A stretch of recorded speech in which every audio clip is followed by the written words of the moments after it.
नमस्कार, मैं विकास आर्य। आप देख रहे हैं आवाज जनादेश। आइए रुक करते हैं आज की खास खबरों की ओर। प्रदेश कौशल विकास निगम के द्वारा युवाओं को कौशल प्रशिक्षण देकर परिपक्व बनाने के लिए प्रयास किया जा रहा है। साथ ही युवाओं को रोजगार दिलाने के लिए सरकार के द्वारा रोजगार मेलों का आयोजन भी किया जा रहा है। वार्ता थी जो अभी हमारा जो प्रशिक्षण कार्यक्रम जो है वो प्रदेश भर में चल रहे हैं कौशल विकास निगम के, और जिला के अंदर भी जो प्रशिक्षण कार्यक्रम चल रहे हैं उसकी जानकारी मैंने आपके सामने रखी। साथ ही साथ आज जो पत्रकार करने का सबसे बड़ा उद्देश्य ये था कि हमीरपुर के अंदर जो है वो लंबड़ू ITI के अंदर जो है वो हम 4 ट्रेड के अंदर जो है वो अपने प्रशिक्षण कार्यक्रम जो है वो शॉर्ट टर्म ट्रेनिंग प्रोग्राम जो है वो शुरू करने जा रहे हैं।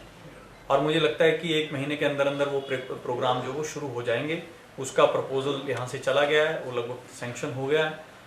तो कुल मिलाकर चाहे वो उसमें फिटर का है, प्लम्बर का है, इलेक्ट्रिशियन का है और ड्राइविंग का है, ये 4 तरह के हमने जो है वो ट्रेड जो है चुने हैं। और जिसकी जो है वो एक जिसको हम कह सकते हैं कि डिमांड भी काफ़ी है, मार्केट में डिमांड भी बहुत है। और ऐसे युवा जो 10 क्लास तक पढ़े हैं, 18 से 45 वर्ष जिनकी आयु है, चाहे वो महिला है पुरुष है, वो सारे लोग जो है वहाँ ट्रेनिंग जो है वो प्राप्त कर सकते हैं लंबड़ू ITI में जाकर।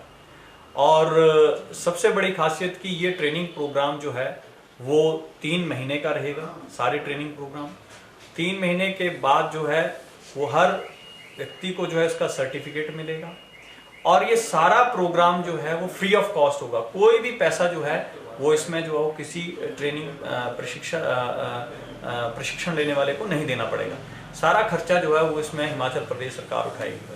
और जब ट्रेनिंग खत्म हो जाएगी तो ट्रेनिंग खत्म होने के बाद वहां पर जो जिन्होंने प्रशिक्षण प्राप्त किया है उनके लिए प्लेसमेंट ड्राइव भी वहां पर होगी। रोजगार का जो है वो आयोजन भी वहां पर किया जाएगा। रोजगार के अवसर देने के लिए वहां कंपनियां भी बुलाई जाएंगी। जिन बच्चों को जाना होगा वो जा सकते हैं, वो उनके ऊपर निर्भर है। तो ये प्रयास जो है वो हमने किया है और इससे लगभग हमारे हमीरपुर के बहुत सारे युवाओं को जो है वो लाभ मिलने वाला है। वहाँ के जो हमारे नज़दीक की 10-15 पंचायतें हैं, वहाँ के लोगों को भी इससे बहुत बड़ा लाभ मिलने वाला है। और वहाँ के लोगों की भी ये डिमांड थी। जब भी मैं वहाँ जाता था, उनसे मिलता था, तो हमारे ITI में कोई ऐसी आप स्किल की ट्रेनिंग शुरू करिए, ये लगातार वहाँ के लोग, वहाँ के प्रधान बोलते थे। तो सारी बात को ध्यान में रखते हुए हमने उस चीज़ को जो है वहाँ पे शुरू किया है। तो इसके लिए वहाँ के नज़दीक के लोग भी, हमारे हमीरपुर के लोग भी सब जो है वो बधाई के पात्र हैं। और सरकार का भी मैं धन्यवाद करना चाहता हूँ, माननीय मुख्यमंत्री जी का भी धन्यवाद करना चाहता हूँ कि उन्होंने जो है वो ITI लंबड़ू के लिए जो है ये सारा हमें जो है वो कार्यक्रम चलाने का जो है अनुमति दी है। देखिए, जैसे कौशल विकास निगम, उसी से हमें समझ आता है कौशल मीन हमारा काम है व्यक्ति को ट्रेनिंग देना। हमारा बेसिकली जो मैंडेट है, जो हमारा बेसिकली हमारी जो जिम्मेदारी है कौशल विकास निगम की, वो है प्रशिक्षण देना। रोजगार का मैंडेट हमारा नहीं है। फिर भी हम जो है वो ज़्यादा से ज़्यादा प्रयास करते हैं जहां भी हमारा प्रशिक्षण होता है। जैसे उदाहरण के लिए हमारा प्रशिक्षण जो है वो 52 ITIs में कौशल विकास निगम के कार्यक्रम चल रहे हैं। 18 महाविद्यालयों में जो है वो VWOC के ट्रेनिंग प्रोग्राम चल रहे हैं। 28 महाविद्यालयों में ग्रेजुएट एड ऑन प्रोग्राम चल रहे हैं। तो हम सभी जगह ये सुनिश्चित करते हैं कि जो लोग ट्रेनिंग दे रहे हैं, जैसे ITI लंबड़ू जो है वो ट्रेनिंग दे रही है, तो इनसे हम बात करेंगे कि ट्रेनिंग के बाद ये लोग वहाँ कंपनी बुलाएं और रोजगार मेला लगाएं। तो इसी तरह हम हर कॉलेज के अंदर ये बात कहते हैं कि जहाँ जहाँ बच्चे प्रशिक्षण प्राप्त कर रहे हैं और जो एजेंसीज जो है वो प्रशिक्षण दे रही हैं, चाहे वो सरकारी दे रही हैं, गैर सरकारी दे रही हैं, वो ये सुनिश्चित करें कि प्रशिक्षण खत्म होने के बाद जो है वो वहाँ पर जो है वो प्लेसमेंट ड्राइव के लिए कंपनीज आए। और अगर कोई इसका उल्लंघन करता है मान लो, तो उसका 20% पैसा जो है वो हम कट भी करते हैं। जो मैंने पहले भी बात की थी कि रोजगार मेले भी लगाए जाएंगे। अभी हाल में ही हमने 27 तारीख को हिमाचल प्रदेश कौशल विकास निगम आने वाली 27 फरवरी को सोलन के अंदर जो है एक बहुत बड़ा रोजगार मेला लगाने जा रहा है।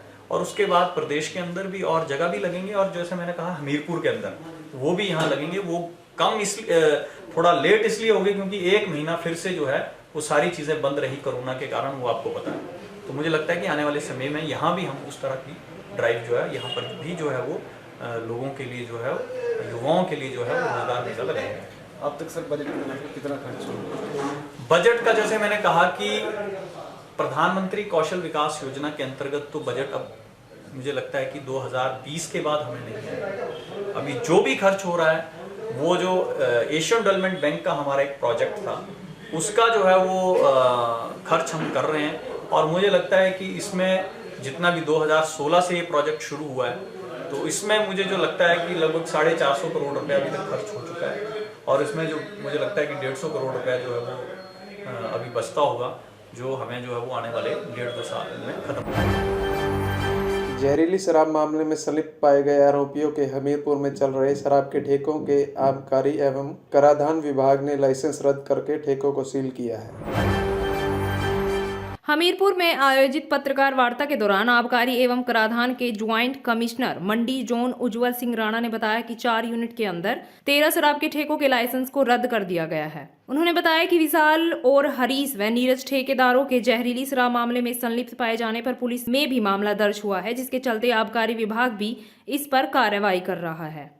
साथ ही सोमवार तक इन ठेकेदारों को समय दिया गया है कि ठेकों के कागजात और बाकी औपचारिकताओं को पेश करें, अन्यथा सख्त कानूनन कार्रवाई की जाएगी। मुख्य विषय था जो हमने 4 यूनिट लम्बू, समूह, गुरुआ और बस्सी जो जिसमें लाइसेंसी जो हमारे नीरज ठाकुर, हरीश कुमार जो कि पुलिस की एफआईआर में और sale and storage of spirits liquor में पाए गए हैं, उनके जो ये चारों यूनिट हैं उनको लाइसेंस सस्पेंड किया गया है और उनके अगेंस्ट कार्रवाई की गई है, ठेके सील कर दिए गए हैं और सोमवार तक का टाइम उनको नोटिस जारी किया गया है कि क्यों ना इनका लाइसेंस कैंसिल किया जाए।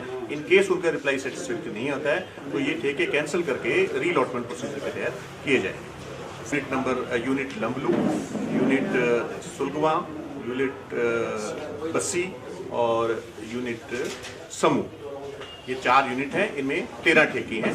चारों यूनिट का लाइसेंस सस्पेंड किया गया और 13 ठेके को सील कर दिया गया। ये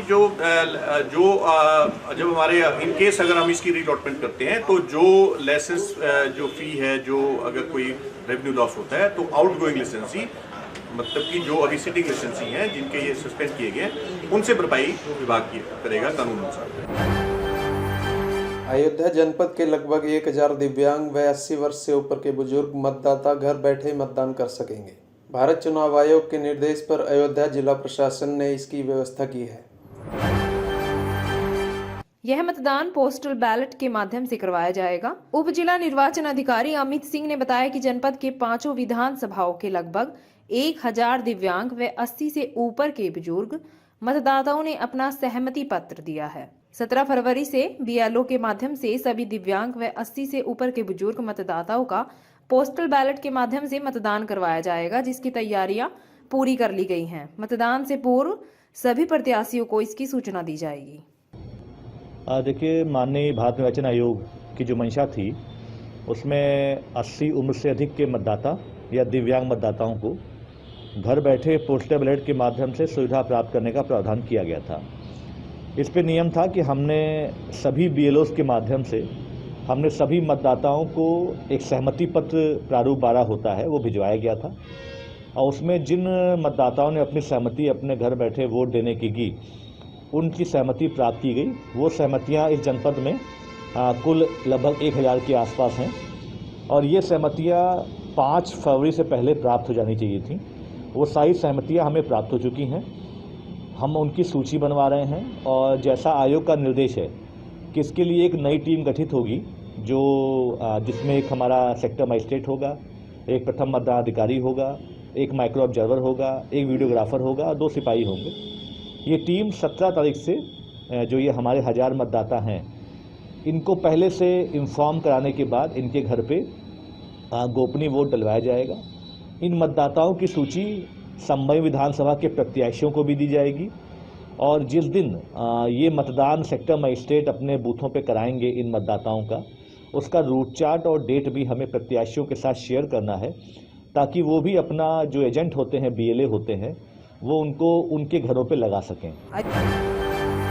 उत्तराखंड के मुख्यमंत्री पुष्कर धामी ने उत्तराखंड में सरकार बनाने के बाद यूनिफॉर्म सिविल कोड ड्राफ्ट बनाने की घोषणा की, तो वही रामनगरी अयोध्या के संतों ने इस बयान पर खुशी जाहिर की है।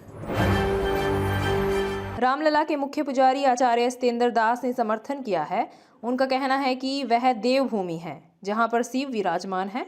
ऐसे देवभूमि पर यदि वहां के मुख्यमंत्री इस प्रकार की घोषणा करते हैं तो उस प्रांत में यह लागू हो जाएगा। स्वयं शिव वहाँ पर विराजमान है इसे देवभूमि में, यदि वहाँ के मुख्यमंत्री जी इस प्रकार की घोषणा करते हैं तो उस प्रांत में तो यह लागू हो जाएगा। लेकिन अन्य प्रांतों में भी इस प्रकार की घोषणा होना चाहिए। सामान्य नागरिक संहिता पूरे देश में होना बहुत आवश्यक है। यदि नहीं होता है, समस्या तो बहुत है, क्योंकि बहुत प्रांतों में हिंदू अल्पसंख्यक हो गए हैं, किंतु जो वहाँ के उत्तराखंड के मुख्यमंत्री जी ने घोषणा किया है वह स्वागत योग्य है, उसका स्वागत करना चाहिए और लागू हो जाए। और वहाँ के जो भी निवासी हैं पूरे उत्तराखंड के, वह उनको स्वीकार करें और एक प्रांत में जब हो जाएगा, अच्छे प्रकार से लागू हो जाएगा और उसका संचालन चलने लगेगा, लोग स्वीकार कर लेंगे, तब उसके बाद धीरे धीरे अन्य प्रांतों में भी होगा, क्योंकि ये होना अति आवश्यक है। वहाँ के मुख्यमंत्री जी का सोच बहुत ही उत्तम है और स्वागत योग्य है। मैं रामलला जी की ओर से मैं स्वागत करता हूँ, सम्मान करता हूँ, साथ ही साथ शुभकामनाएं, शुभ आशीर्वाद देता हूँ कि इस प्रकार के जो लागू कर रहे हैं सामान्य नागरिक संहिता, उसको उनको पूर्णतया सफलता मिले। देखिए, उत्तराखंड में नहीं पूरे देश में आज सिविल कोड की जरूरत है। क्यों? एक देश एक भेष। आप देख रहे हैं अभी कर्नाटक में जो हिजाब का विवाद फैला है, ये धीरे धीरे पूरे देश में फैल रहा है। एक ये चिंगारी सुलगाते हैं जिसकी आग पूरे देश में फैलती है और इसकी चर्चा विदेशों से होती है। उत्तराखंड में सरकार जो अध्यादेश लाने जा रही है, केंद्र सरकार से अनुरोध है कि इसको राष्ट्रीय स्तर पर लागू किया जाए। आप उत्तराखंड में लागू करेंगे तो क्या उत्तर प्रदेश को छोड़ देंगे? ये पूरे देश में लागू किया जाए, जिसकी जरूरत है देश को आज को।